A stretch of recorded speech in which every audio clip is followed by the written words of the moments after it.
안녕하세요. 현역내과 의사 정혜윤입니다. 오늘은 조금 무거운 듯 들릴지도 모르겠습니다. 하지만 사실은 우리 모두가 언젠가는 반드시 마주하게 되는 이야기입니다.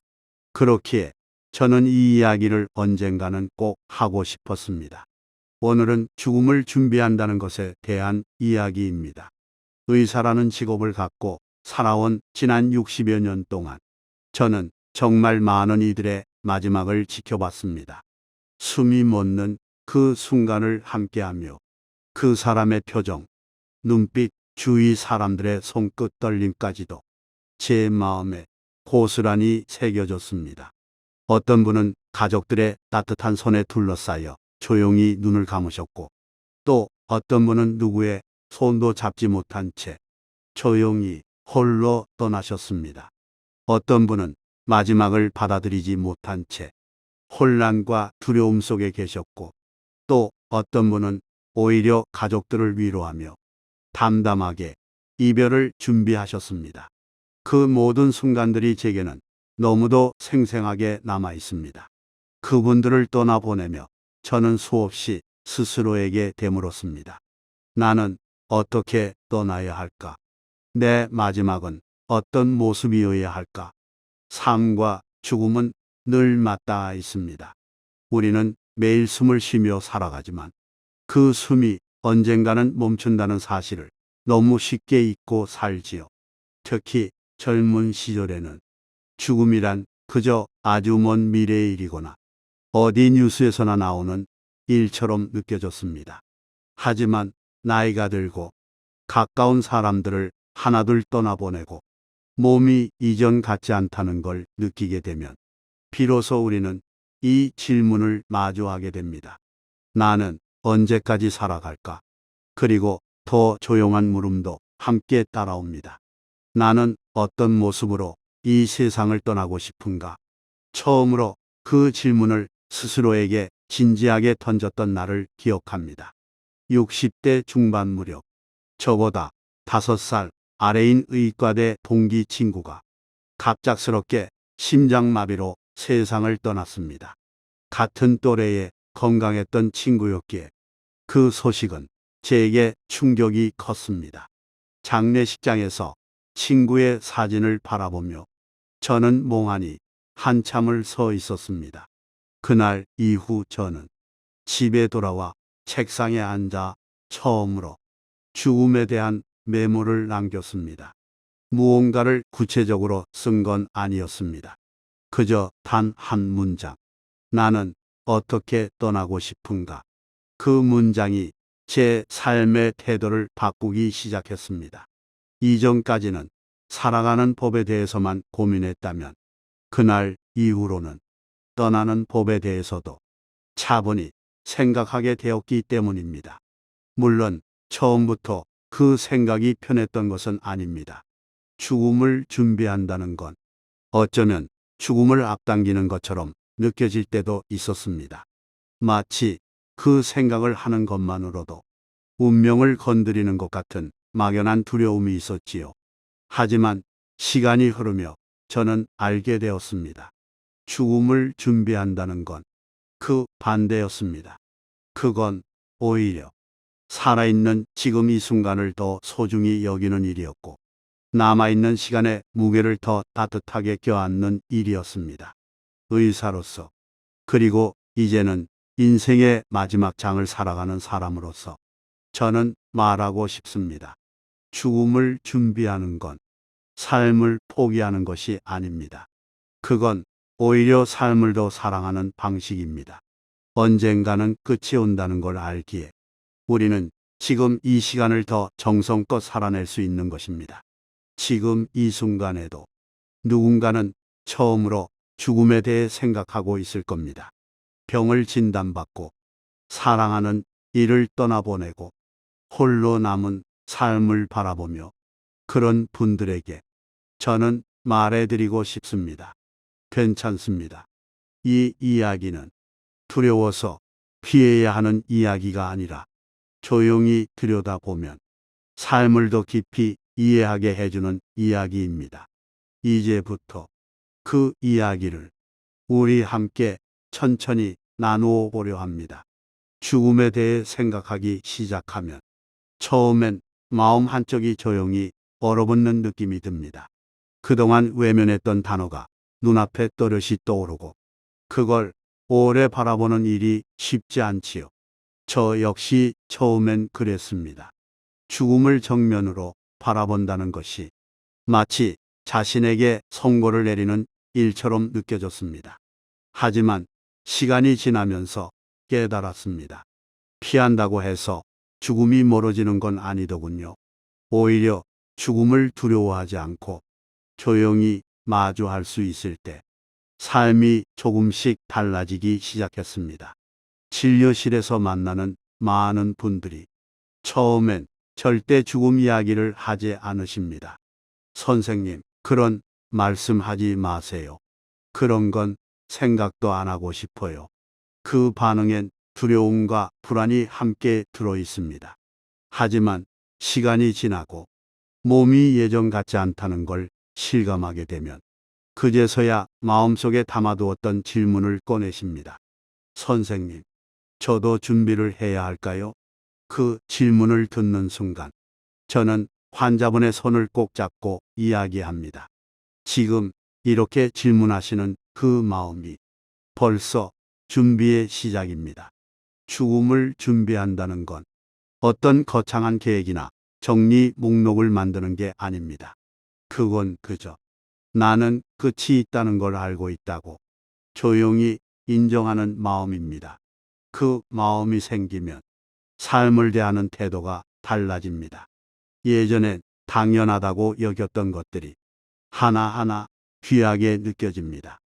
한 어르신은 말기 간암을 진단받은 후 진료실에서 이렇게 말씀하셨습니다. 선생님, 저는 원래 아침에 일어나면 볼일부터 보고 뉴스를 켰거든요. 그런데 요즘은 그냥 커튼을 열고 빛을 한참 바라봐요. 그게 그렇게 고맙더라고요. 그분은 시간이 줄어든다는 사실을 알고 난 뒤 남은 시간의 질감을 바꾸셨습니다.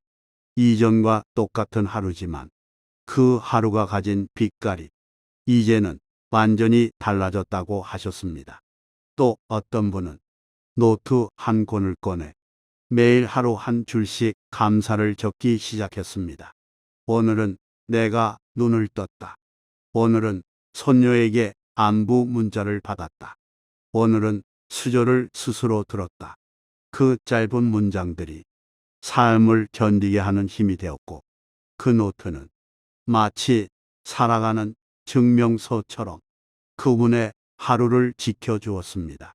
저는 그런 분들을 뵐 때마다 이야기합니다. 죽음을 준비하는 사람은 사실 누구보다 지금을 사랑하는 사람입니다. 그건 참된 아이러니이자 아름다운 진실입니다. 사람은 죽음을 생각하기 시작하면 삶이 더 따뜻해집니다. 내가 무엇을 이룰 수 있는지를 알게 될 때 지금 내가 가진 것들이 얼마나 귀중한지를 비로소 실감하게 되니까요. 제가 늘 환자분들에게 드리는 말이 있습니다. 죽음을 마주한다는 건 삶을 더 뜨겁게 포용하는 겁니다. 그건 어두운 것이 아니라 오히려 깊은 빛을 마주하는 일이에요. 죽음이 더는 멀리 있는 개념이 아니게 되었을 때 우리는 비로소 지금이라는 시간에 더 집중할 수 있게 됩니다. 그 사실을 받아들이고 나면 혼잡는 시간이 두렵지 않고 남은 일상이 허무하지 않게 됩니다. 나를 둘러싼 것들을 더 조심히 바라보게 되고 사랑하는 사람들에게 말로 표현하지 않았던 감정들도 조금씩 꺼내어 전하게 됩니다. 그렇기에 저는 죽음을 준비한다는 것을 삶의 마지막 단계라고 생각하지 않습니다. 오히려 삶을 가장 성숙하게 살아가는 방법이라고 믿습니다. 삶을 정리한다는 것, 그건 곧 살아온 날들을 더 깊이 이해하고 남은 시간들을 더 따뜻하게 채우려는 조용한 사랑의 방식입니다. 죽음을 준비한다고 하면 사람들은 흔히 유언장을 먼저 떠올립니다. 재산을 어떻게 나누고 무엇을 누구에게 남길지 정리하는 일. 물론 그것도 중요합니다. 하지만 저는 그보다 먼저 살아있는 동안 우리가 할 수 있는 준비에 대해 조금 더 자주 이야기하고 싶습니다. 죽음을 준비하는 데에는 법률적인 정리보다도 먼저 사람 사이의 정리, 감정의 정리, 마음의 정돈이 필요합니다. 한 환자분은 폐암 말기 판정을 받은 뒤 하루는 저에게 이렇게 말씀하셨습니다. 선생님, 저는 유서를 먼저 쓴 게 아니라 전화번호부터 다시 꺼냈어요. 그분은 자신이 연락을 끊고 지냈던 지인들의 이름을 하나씩 불러보며 미안한 사람, 고마운 사람, 마음속에 남아있던 사람들에게 조용히 전화를 걸었다고 했습니다. 처음엔 전화를 받지 않는 사람도 있었지만 몇몇은 눈물을 흘리며 전화를 받았고 그들과의 짧은 통화가 그분의 남은 시간을 훨씬 더 가볍게 만들었다고 하셨습니다. 그 얘기를 들으며 저는 생각했습니다. 사람 사이의 관계는 정리하는 것이 아니라 풀어내는 것일지도 모른다고요. 죽음을 앞두고 남긴 한 마디의 미안해요는 평생의 침묵보다 더 큰 치유가 될 수 있습니다. 저는 종종 환자들에게 작은 노트를 권합니다. 복잡한 기록이 아니라 단지 하고 싶은 말, 남기고 싶은 문장, 생각나는 사람의 이름을 그때그때 써보라고 말이지요. 기억이 흐려지는 것을 막으려는 의도도 있지만 그보다 중요한 건 그 글을 쓰는 순간 우리가 삶의 중심에 머무르고 있다는 느낌을 가지게 되는 것입니다. 어느 할머니는 손주들에게 줄 편지를 한 장씩 쓰기 시작하셨습니다. 처음엔 서툴게 잘 지내렴으로 시작했지만 편지 속에는 어린 시절의 추억, 따뜻한 말투, 그리고 할머니는 늘 너를 응원하고 있어라는 문장이 반복되었습니다. 그 편지를 모은 노트는 그 할머니의 마음 유산이 되었습니다. 그 무엇보다 아름답고 값진 선물이었죠. 또 한 분은 자신의 사진을 정리하며 이건 장례식장에 써도 좋겠지요 하고 웃으셨습니다. 처음엔 저도 당황했지만 그분의 태도는 전혀 무겁지 않았습니다. 나는 웃는 얼굴로 떠나고 싶어요. 그 말 한마디가 죽음에 대한 저의 이미지마저 바꾸어 놓았습니다. 죽음을 준비한다는 건 결코 비극적인 절차가 아닙니다. 그건 삶을 더 정확하게 바라보려는 진지하고 다정한 태도입니다.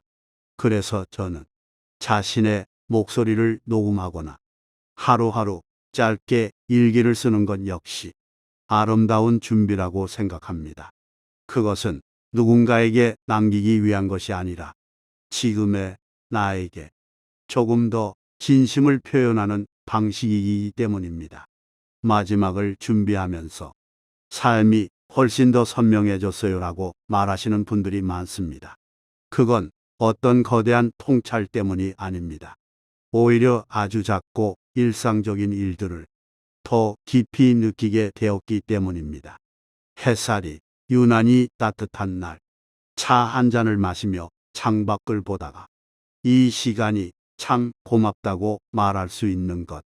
그 순간이야말로 삶의 마지막을 준비한 사람이 삶을 가장 잘 살아내고 있다는 증거입니다. 죽음이라는 문턱 앞에서 우리는 결국 더 인간다워집니다. 화해하고, 고백하고, 포옹하고, 감사하고, 그렇게 마지막을 조금씩 정리합니다. 저는 그 과정을 결코 슬프게만 바라보지 않습니다. 그건 오히려 삶의 마지막을 살아내는 일이니까요. 그 누구보다도 지금에 집중하는 가장 성숙한 태도이기도 하니까요. 죽음을 준비하는 일은 종종 차분하고 고요한 것처럼 보이지만 그 이면에는 말하지 못한 수많은 감정이 숨어 있습니다. 이해받지 못한 억울함, 끝나지 않은 두려움, 불현듯 찾아오는 외로움, 그리고 말끝에 머무는 후회들. 사람은 누구나 죽음을 앞에 두고 그러한 감정들을 통과합니다. 그건 병의 종류나 나이, 사회적 위치와는 전혀 상관없는 일입니다. 오히려 더 많이 살아온 사람일수록, 더 많은 인연을 맺었던 사람일수록 그 감정의 결은 더 복잡하고 섬세하더군요. 진료실에서 만난 한 노신사분은 갑작스레 췌장암 판정을 받으셨습니다. 그분은 아주 담담하게 아내와 자녀들을 불러 향후 치료와 정리할 일들에 대해 조목조목 정리하셨습니다. 그런데 며칠 뒤 다시 오신 진료실에서 그분은 조용히 고개를 떨구며 말씀하셨습니다. 선생님, 사실은 억울한 마음이 자꾸 올라옵니다. 나는 정말 열심히 살았거든요. 이제 좀 쉬고 여유도 누리고 그럴 시점이 왔다고 생각했는데 그 말이 참 오래 마음에 남았습니다. 누구나 삶을 바쁘게 살다 보면 언젠가 쉬게 되겠지. 그때가 되면 하고 싶던 걸 해보자고 생각하지요. 그런데 그때가 오기도 전에 삶이 저물기 시작하면 그 억울함은 말로 다 표현하기 어려운 감정이 됩니다. 하지만 저는 그분의 억울함을 있는 그대로 들어드렸습니다. 그리고 이렇게 말씀드렸습니다. 억울한 마음 당연합니다. 그 감정도 당신 삶의 일부입니다. 그러니 숨기지 마세요. 그 감정도 받아주어야 마음이 조금씩 편안해집니다. 죽음을 준비한다는 것은 그저 정리만 하는 것이 아닙니다. 마음에 남아있는 감정들을 하나하나 바라보고 천천히 꺼내주는 일이기도 합니다. 때로는 아주 오래된 상처들이 죽음을 앞두고 다시 떠오릅니다. 어린 시절의 슬픔, 헤어진 친구, 마음속 깊이 간직한 이별, 끝내 털어놓지 못한 속마음들. 그 모든 것이 죽음이라는 단어 앞에서 다시 생기를 띠고 올라옵니다. 그건 혼란스럽기도 하고 어쩌면 괴로운 시간이기도 하지만 저는 그것 또한 살아있는 사람만이 겪을 수 있는 소중한 감정의 과정이라 생각합니다. 외로움은 또 어떤가요? 죽음을 준비하는 분들 중 가장 많이 하시는 말 중 하나가 막상 이 길을 함께 걸어주는 사람이 없어요. 입니다. 아무리 가족이 있어도, 아무리 곁을 지키는 이들이 있어도 마지막 순간을 마주한다는 건 결국 혼자일 수밖에 없는 일이니까요. 하지만 저는 그때마다 다정하게 이야기합니다. 혼자이지만 혼자만은 아닙니다. 지금까지 살아온 당신의 삶이 당신 곁을 지키고 있고 그 기억과 시간들이 끝까지 함께 할 겁니다. 삶이 짧아질수록 시간은 무겁게 느껴집니다. 어느 하루도 가볍지 않고 사소한 일상도 놓치고 싶지 않게 됩니다. 그러다 보면 마음은 더 예민해지고 감정은 더 잦아들기 힘듭니다. 그럴 때 필요한 건 조언도 위로도 아닌 조용히 곁에 있어주는 존재입니다. 말하지 않아도 옆에 머물러주는 사람, 무엇을 해야 하는지 알려주지 않아도 가만히 손을 잡아주는 사람. 죽음을 준비하는 분들은 결국 그런 존재를 통해 감정을 조금씩 흘려보냅니다. 그리고 그 과정을 통해 자신도 몰랐던 용기와 삶에 대한 애틋함을 되찾습니다. 저는 오늘도 진료실에서 그런 마음을 만나고 그 감정들의 강을 함께 건넙니다. 삶을 떠나는 일은 삶의 마지막을 살아내는 일입니다. 그 시간에도 우리는 여전히 울 수 있고, 기뻐할 수 있고, 고백할 수 있고, 무엇보다도 사랑할 수 있습니다. 그리고 그 감정들 하나하나를 허락해주고 받아주는 것. 그것이 바로 가장 인간다운 죽음을 준비하는 태도 아닐까요? 죽음을 준비하면서 삶의 본질이 더 분명해지는 순간들이 있습니다. 그건 아주 특별한 통찰의 순간이기보다는 오히려 지극히 평범한 순간들에서 문득 찾아옵니다. 그럴 땐 스스로도 놀랍니다. 이렇게 단순한 일상이 내 마음을 이렇게도 울릴 수 있구나 하고요. 어느 날 아침에 일어나 욕실에서 세수를 하다가 거울 속 제 얼굴을 마주쳤습니다. 주름진 이마, 깊어진 눈가, 머리숱이 많이 줄어든 두피까지. 하지만 그 순간 마음속에서 그래도 괜찮다는 생각이 조용히 떠올랐습니다. 나는 나답게 살아왔고 그 얼굴은 나의 모든 날들을 품고 있다는 걸 어느 순간부터 고맙게 여기게 된 겁니다. 사람들은 말합니다. 죽음 앞에 서면 삶이 초라해 보인다고요. 하지만 저는 반대로 생각합니다. 죽음을 인식하고 난 후 삶은 더 반짝입니다. 그건 마치 짧은 해질녘 햇살이 가장 황홀한 붉은 빛을 띠는 것처럼 잠시지만 깊고 짧지만 눈부시게 다가옵니다. 진료실에서 배웠던 한 할머니께서 이런 말씀을 하셨습니다. 선생님, 이제는 제 삶이 영화처럼 느껴져요. 하나하나 장면이 떠오르고 그 장면마다 제 감정이 달라져요. 젊었을 땐 힘들었지만 지금 돌아보면 다 고마워요. 그 말이 저를 울컥하게 했습니다.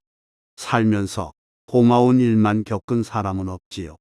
하지만 나중엔 심지어 아팠던 기억조차 내 삶을 채우는 장면이 되고 그 장면이 곧 나라는 사람의 한 조각이 된다는 걸 그분은 너무도 잘 알고 계셨습니다.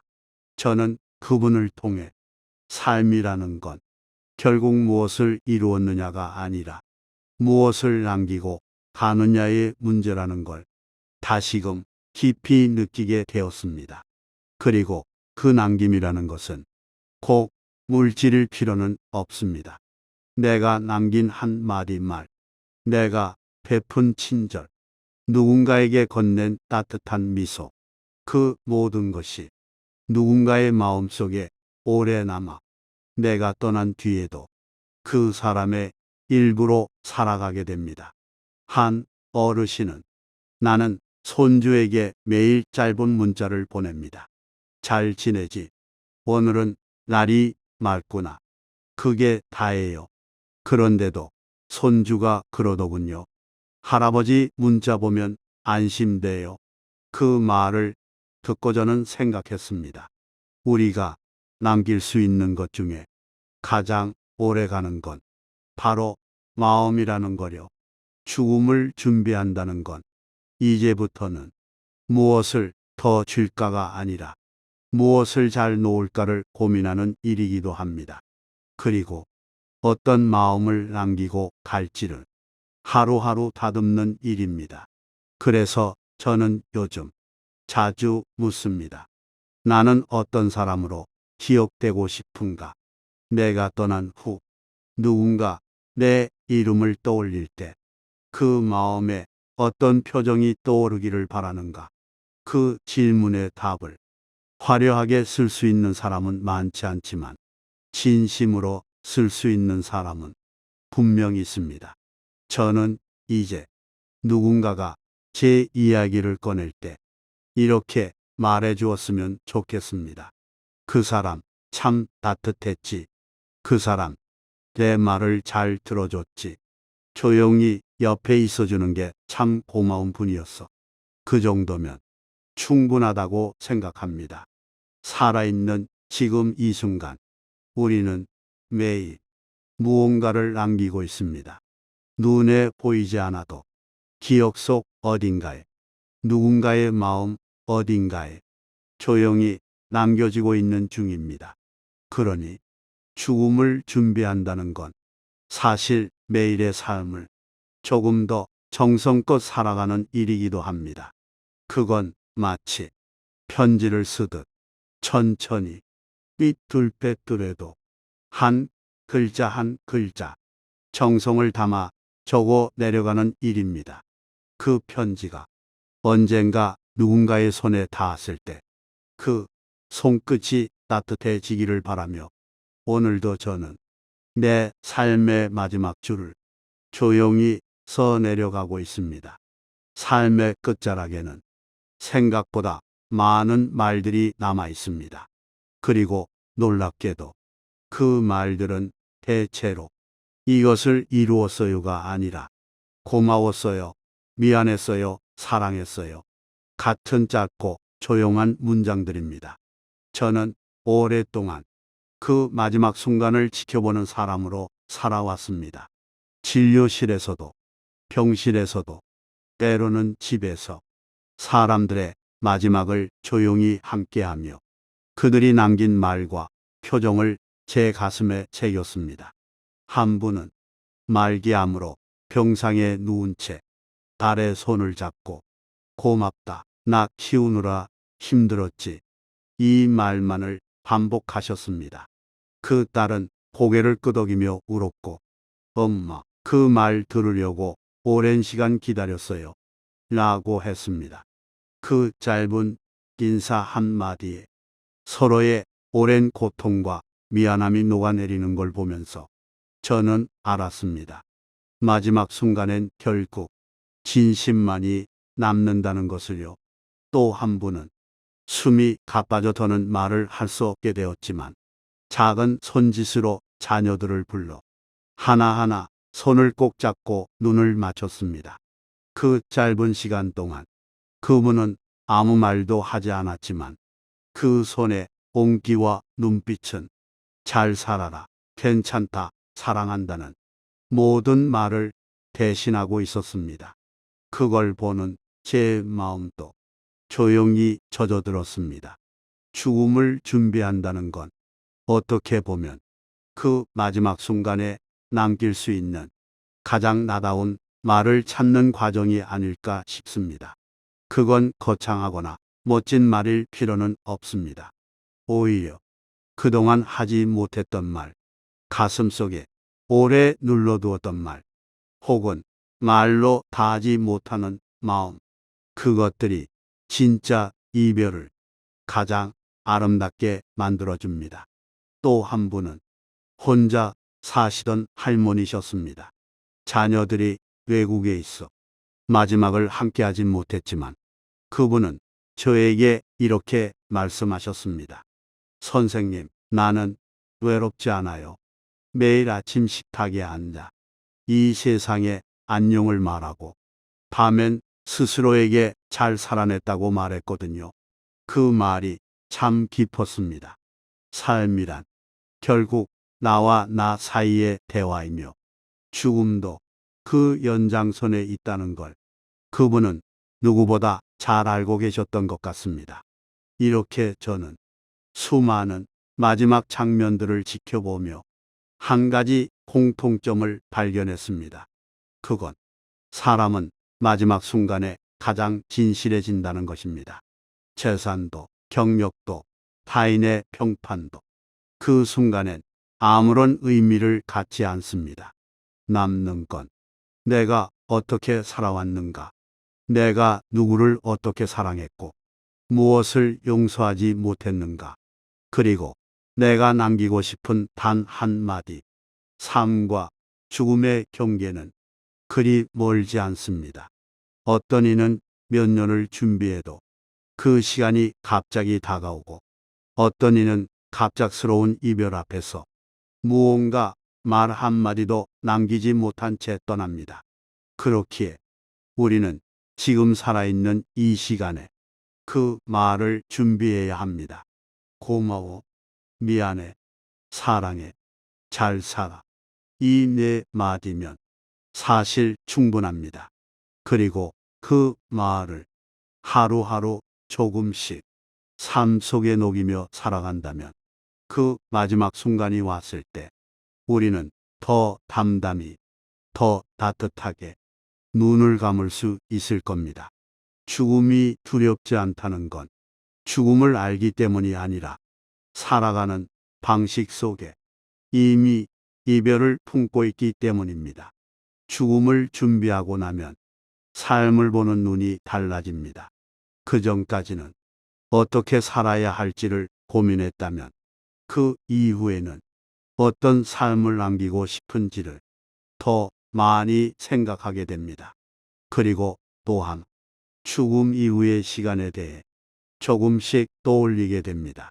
그건 종교적인 믿음이나 철학적인 사유와는 다른 조용한 질문에서 비롯된 생각입니다. 내가 이 세상에서 사라지고 나면 무엇이 남을까?